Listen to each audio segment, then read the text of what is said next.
ముఖ్యమంత్రి పవన్ కళ్యాణ్ ని గ్రామీణ నీటి సరఫరా విభాగంలో పనిచేస్తున్న internal water quality monitoring laboratory contract employees union ప్రతినిధులు మంగళగిరి కేంద్ర కార్యాలయంలో కలిశారు. రాజకీయ ఒత్తిళ్లతో తమను ఉద్యోగాల నుంచి తొలగిస్తున్నారని, 3 నెలలుగా జీతాలు ఇవ్వలేదని వాపోయారు. తమకు ఉద్యోగ భద్రత కల్పించి తమ కుటుంబాలు రోడ్డున పడకుండా ఆదుకోవాలని విజ్ఞప్తి చేశారు.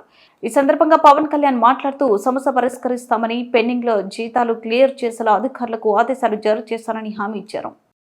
డిపార్ట్మెంట్ లో స్టేట్ మొత్తం మీద 118 ల్యాబొరేటరీలు ఉన్నాయి సార్. దీంట్లో 526 మంది పనిచేస్తున్నారు. ఒక్కొక్కళ్ళు దాదాపు 20 సంవత్సరాల నుంచి వర్క్ చేస్తారు.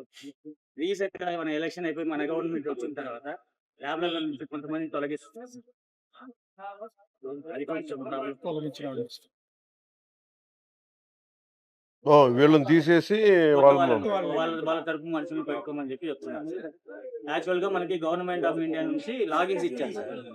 మా పేర్ల మీద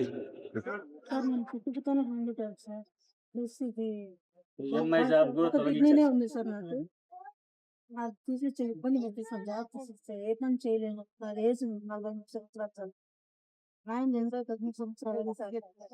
నాన్న చనిపోయి 13 సంవత్సరాలు సార్. ఎవరు లేరు సార్. నేను చేసుకుంటే వినాలా, లేకపోతే లేదు. ఇబ్బంది పెట్టా సార్.